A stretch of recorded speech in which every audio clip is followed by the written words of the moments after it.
¿Qué tal, devotos de la virtud? Bienvenidos otra vez a Momento Maquiavélico, donde tenemos otra noticia de la semana, quizás la más importante de este momento que va cerrando mayo de 2024 y está relacionada con la supuesta purga de generales y del alto mando de las Fuerzas Armadas de la Federación de Rusia en el marco, como bien se sabe, del tercer año de la escalada en la guerra de Ucrania, que Rusia durante mucho tiempo llamó Operación Militar Especial, eufemísticamente, y que está relacionada, entre otras cosas, con el cambio en el gabinete del Ejecutivo ruso, del ministro de Defensa, el general Sergei Shoigu, a quien ahora ocupa ese cargo, que es el economista Andrei Belousov, un civil que piensa como un tecnócrata, muy asociado al presidente de Rusia, Vladimir Putin, pero con una perspectiva completamente distinta en cuanto a la estrategia y en cuanto a la ejecución de los planes de defensa, tal como reseñan los portales de noticias especialistas, ya sea políticos, sea Reuters o sea el propio Moscow Times, aunque la prensa rusa ha estado sorprendentemente muy ajena a todos estos hechos. Vamos a comentar quiénes son estas figuras y lo que hay posiblemente detrás. Como en todos los episodios, los acompaña a ustedes, nuestra audiencia, la doctora en Ciencias Políticas Rosalena Martínez.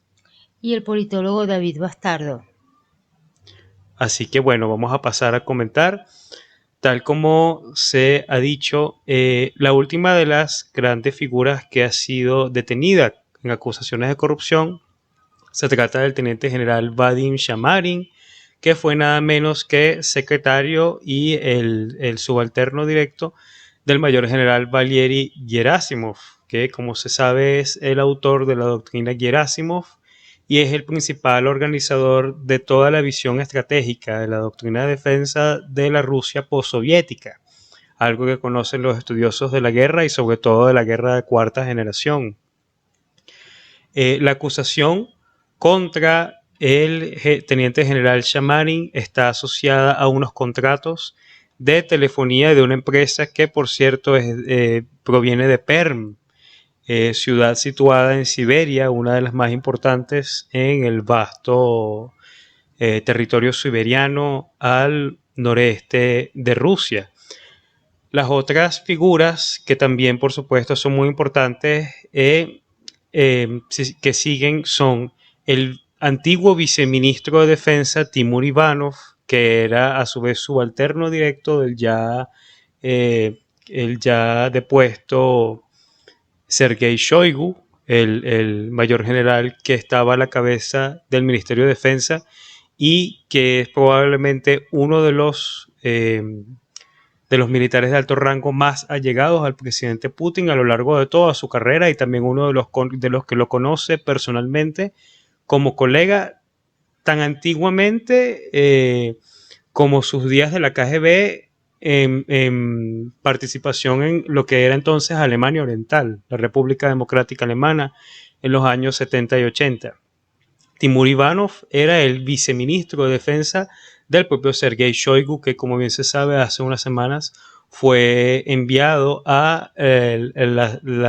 Estado Mayor del Ejército y fue sacado del Ministerio de Defensa. Le sigue, por supuesto, el teniente general Yuri Kuznetsov, que era jefe del personal del Ministerio de Defensa. Y la otra figura que no es de tan alto rango, pero que sí es importante señalar porque es en el mismo marco de las acusaciones de corrupción, es el mayor general Iván Popov, que fue comandante del 58º ejército de Rusia y que de primera mano criticó la gestión de defensa, el desempeño de las Fuerzas Armadas en la campaña de Ucrania. Como bien se sabe, la estrategia de Sergei Shoigu, que ha sido muy criticada entre otros actores, no solo el propio presidente de Rusia y el mayor general Gerasimov, sino también como se recordará el año pasado en el impasse que hubo con la sublevación del PMC Wagner, el grupo de contratistas militares dirigido por Dmitry Utkin y Yevgeny Prigozhin. Eso evidenció la inconmensurabilidad que había entre las posiciones de las estructuras políticas rusas, que no se ponían de acuerdo en cuanto a cómo resolver los objetivos de la escalada en Ucrania. Prigozhin y otros actores que estaban asociados a los objetivos de guerra rusos criticaron la visión de las Fuerzas Armadas, que era de corte aceleracionista. Shoigu pretendía, muy al estilo, por cierto, de los generales de la Primera Guerra Mundial, obtener victorias rápidas a través de tácticas que abrumaran al enemigo. Cuando esto fracasó, como se vio en las ofensivas de Bakhmut, en todas las veces que se ha tratado de expandir hasta Kharkov y en otros lugares del teatro de operaciones de la guerra, eso evidenció la falta de preparación estratégica, tanto de las estructuras militares rusas, como específicamente de Shoigu y de todo su equipo. Hay una serie de variables que complejizan el asunto, y la principal es que la corrupción, como diría el politólogo Peter Zihan, un autor importante de geopolítica actual, la corrupción es endémica al sistema político ruso. Y eso significa que es muy difícil esperar una gobernabilidad normal en situaciones que ya sean situaciones operativas, y mucho menos aún en el caso de una guerra como esta. Y creo que lo que ha pasado es que, en cierto modo, como diría la fábula, el emperador ha quedado expuesto. O sea, el traje del emperador ha quedado expuesto, y el sistema ha tenido que reaccionar ante esta corrupción endémica. No sé qué piensa, doctora. Sí, bueno, hay varias cosas, ¿no? Se ha planteado actualmente que, dado cómo ha sido la historia de los últimos años en Rusia,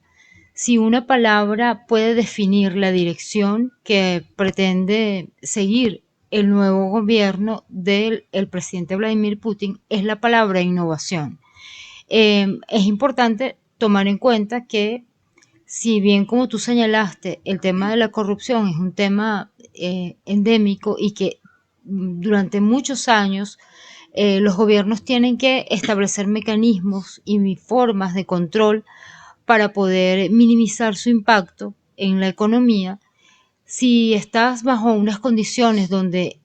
parte importante de tu política exterior se vincula a un suceso bélico donde eres parte, que exige dedicación, que exige esfuerzos, estrategias, recursos. Y que es parte no negociable del interés nacional ruso también. Así es. Entonces,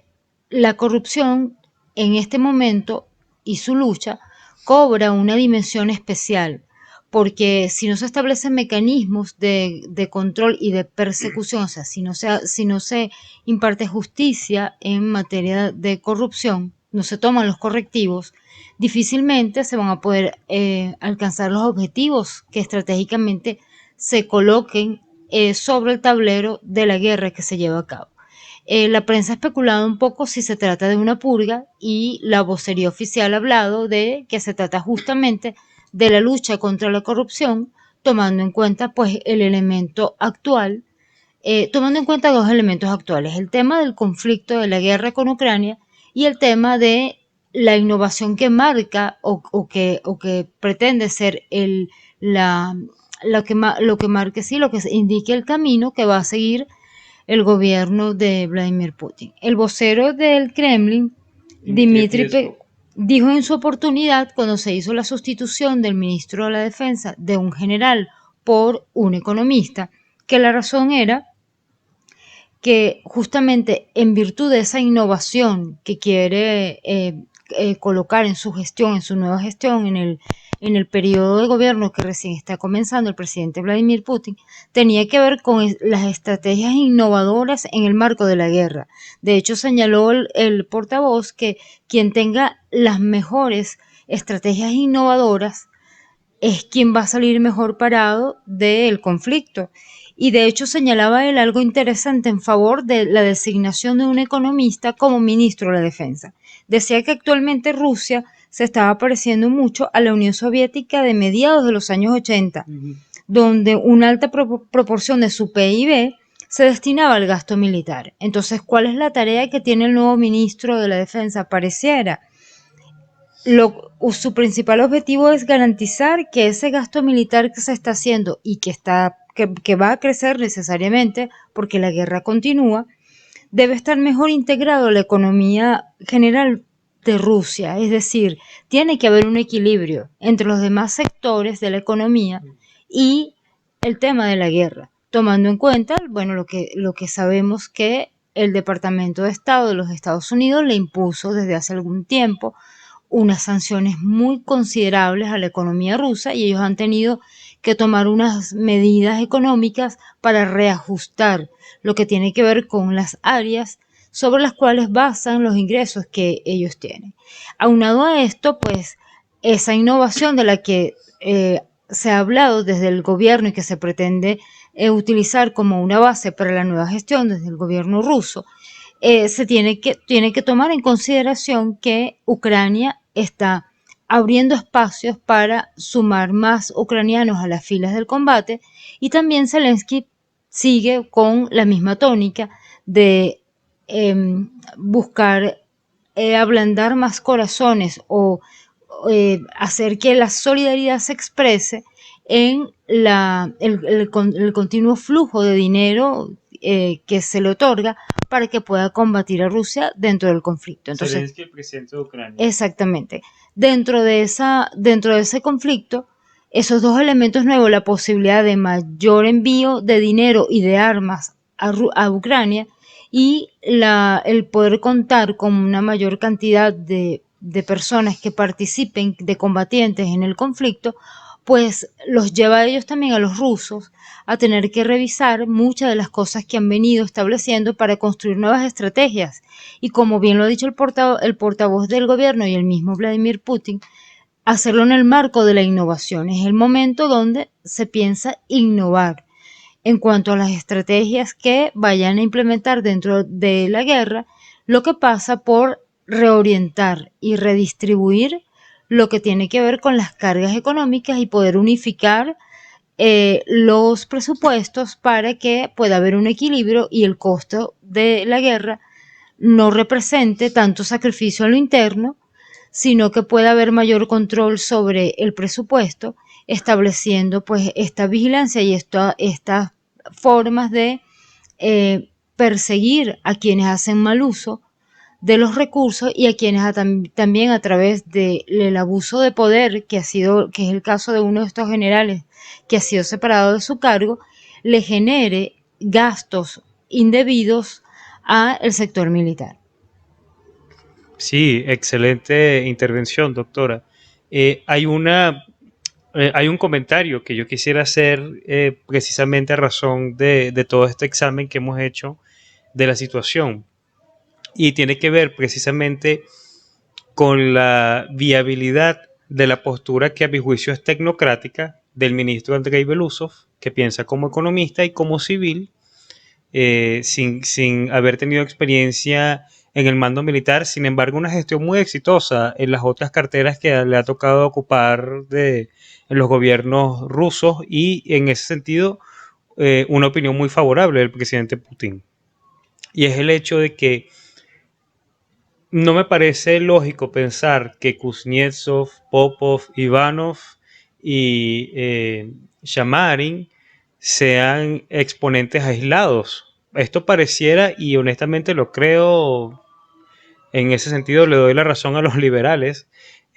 realmente son expresiones de una política general de los altos mandos de ese sistema político. Creo que la corrupción es algo común. Es algo común en todos los países, pero en el caso de Rusia específicamente es algo muy patente.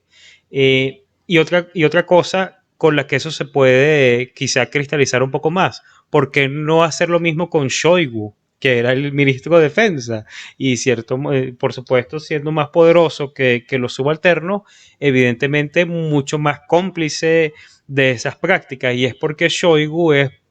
forma parte de los intocables, es como el canciller Sergei Lavrov, como los voceros, todos estos organismos que son los que en cierto modo son como que los atlas sobre cuyos hombros reposa el sistema. Sin ellos el sistema desaparece y no puede permitir que haya fisuras en el núcleo del todo, a mi entender. Y lo otro que viene a mi mente en razón de esto es que las purgas militares en Rusia no son nada nuevo. De hecho, se parecen bastante a las purgas del año 36, prendidas por el propio Stalin. Y también hay algo muy curioso respecto a Rusia. Muchas veces los purgados después son rehabilitados cuando hay necesidad de ello. De hecho, a Stalin le pasó con nada menos que el mariscal Georgi Chukov, que fue el comandante del Ejército Rojo en la ofensiva contra Alemania, y entre otros también con el mariscal Rokossovsky y muchos otros casos. Pero uno lee en literatura rusa tan antigua como el propio Alexander Pushkin en el siglo XVIII, y ya hay testimonios de casos como esos, como el almirante Potemkin, el caso de cuando reinaba Catalina la Grande, en fin. Es algo absolutamente estructural dentro de Rusia, y por eso yo considero que la narrativa tecnocrática de la innovación y de la administración de justicia en cargos de corrupción no es suficiente para explicar lo que está pasando. Sí, bueno, yo mm, creo que ciertamente puede que no sea suficiente, eh, porque parecieran que coinciden varias cosas. El nuevo ministro de la Defensa no es cualquier economista o cualquier tecnócrata. Él fue asistente personal de Vladimir Putin y de hecho fue de su entorno, de las personas no militares de su entorno, el que apoyó la anexión a Crimea en el año 2014. Fue quien manifestó su apoyo y su conformidad con tal situación. Es alguien de extrema confianza. Creo que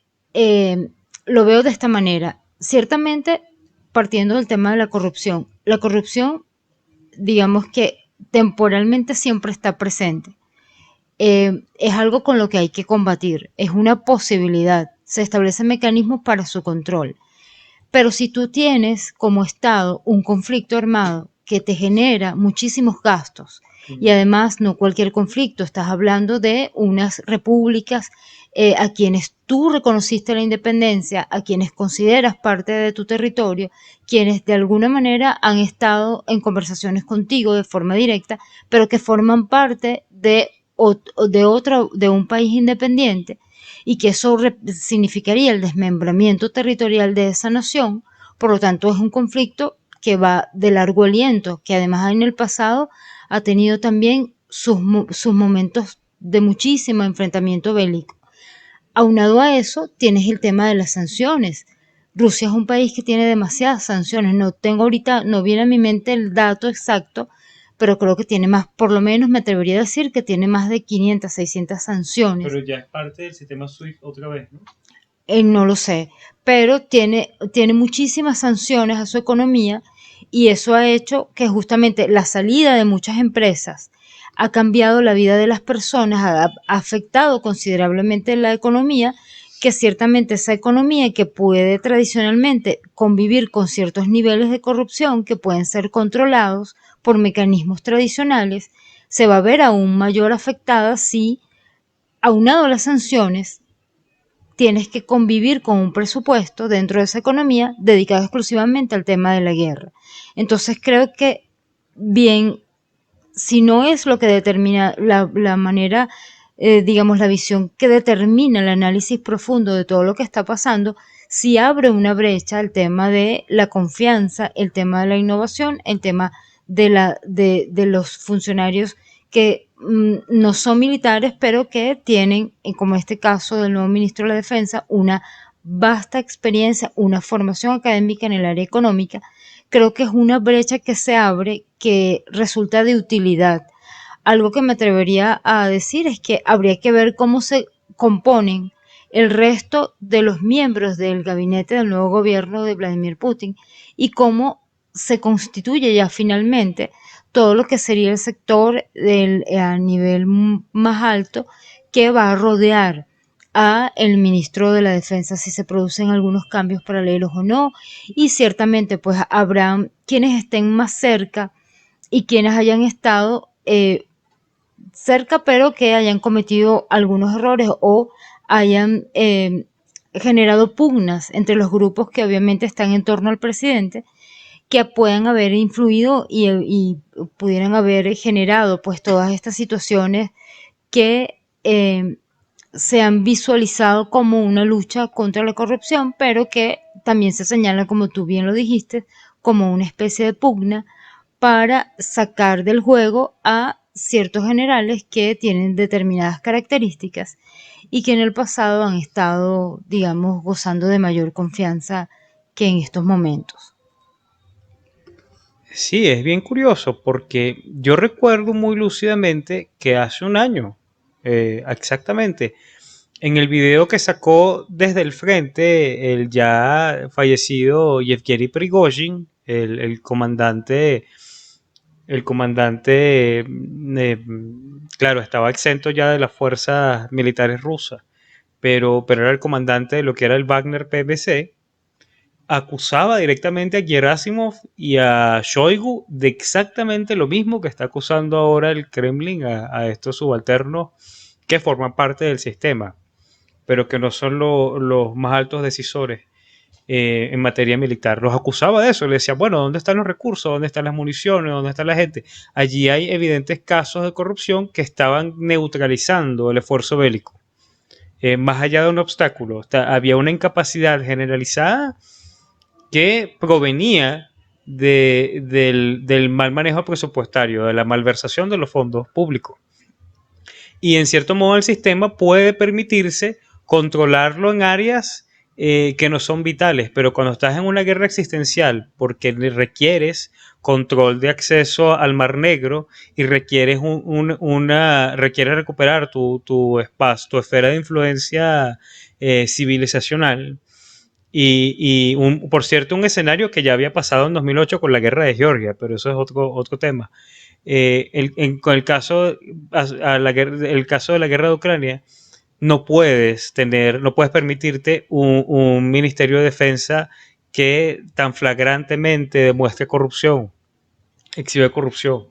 Entonces, creo que esta es una respuesta relativa a esas cosas y se pudiera esperar quizá una ampliación del modelo tecnocrático en cuanto al propio gabinete de Belousov. De hecho, todo parece indicar que ya está ocurriendo. Y bueno, para finalizar, yo creo también, y lo dejo como un comentario adicional, que hay otros retos adaptativos que están en el marco de la innovación, como tú excelentemente señalaste, que incluso fuera del contexto de la guerra de Ucrania son necesarios y que están como que marcándole la pauta a los ejércitos de todos los países del mundo en este momento, que tienen que ver con la guerra de quinta generación, con el modelo de guerra multidominio, con la capacidad de respuesta de los sistemas integrados que están exigiendo una modernización muy rápida de todos los ejércitos. Estamos hablando de un país que, aun siendo una potencia mundial con capacidad ofensiva y con ojivas nucleares y con uno de los ejércitos más grandes del mundo y además el estado con las fronteras territoriales más vastas,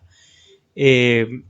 aún así las demandas no son menos apremiantes, porque como tú bien señalaste, está soportando muchísimas sanciones que amenazan directamente su economía y han provocado un descenso en toda su capacidad de respuesta. Entonces, habría que pensar desde el punto de vista de la estrategia rusa, cómo modernizarse con estos dos desafíos que son existenciales, el del teatro de la guerra, que es una de las guerras que están administrando, porque la otra continúa siendo la de Siria. Y el otro aspecto es modernizar la capacidad de respuesta de las Fuerzas Armadas ante estos nuevos modelos de defensa y de estrategia que viene de la teoría de guerra de quinta generación. Yo creo que allí son dos desafíos que no se puede sino responder con criterio económico, con criterio de planificación macroeconómica a largo plazo, y creo que hacia eso está orientada la gestión actual del nuevo gobierno del presidente Putin. Sí, bueno, es importante también indicar sobre lo que hablábamos y específicamente sobre el tema de las sanciones, que desde el 24 de febrero de 2022, fecha en que comenzaron pues las hostilidades entre Rusia y Ucrania recientemente, la Unión Europea, solamente la Unión Europea adoptó 13 paquetes de sanciones contra Rusia. Entonces, aunado a las que le impuso Estados Unidos. Entonces, allí pues el tema de la innovación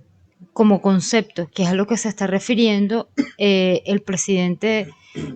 Vladimir Putin, que va a marcar su nuevo gobierno, necesariamente debe verse en ese teatro de operaciones bélico, y allí probablemente veremos nuevas estrategias, para lo cual pues se requiere tomar en consideración la inversión presupuestaria que se haga. Creo que ese nuevo ministro de la Defensa no lo tiene fácil, tiene trabajo.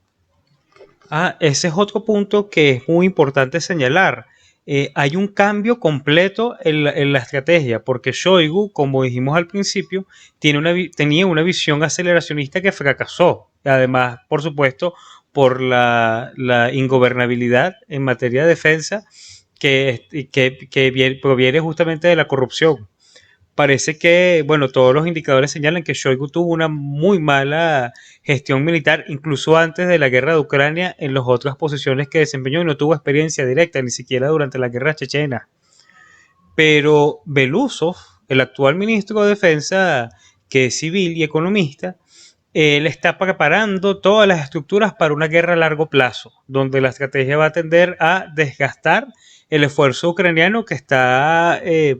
atrofiado y limitado por toda una serie de variables que son externas a la capacidad de decisión del Estado ucraniano, y que está concentrado sobre todo en el frente oriental de las regiones de Donetsk y Lugansk,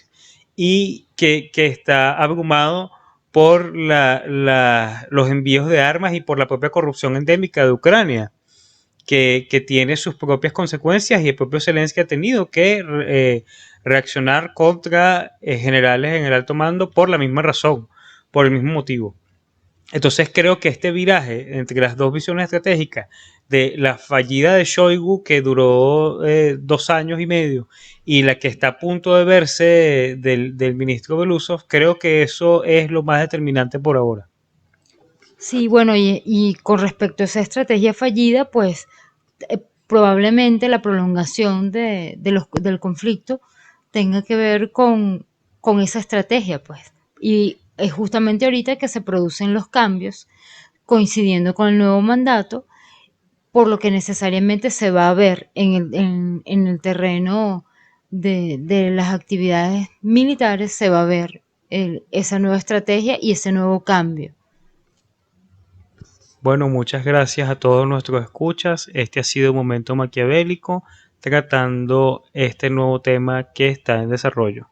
Gracias a todos por escucharnos. Les ha hablado la doctora en Ciencias Políticas Rosalena Martínez Y el politólogo David Bastardo. Muchísimas gracias.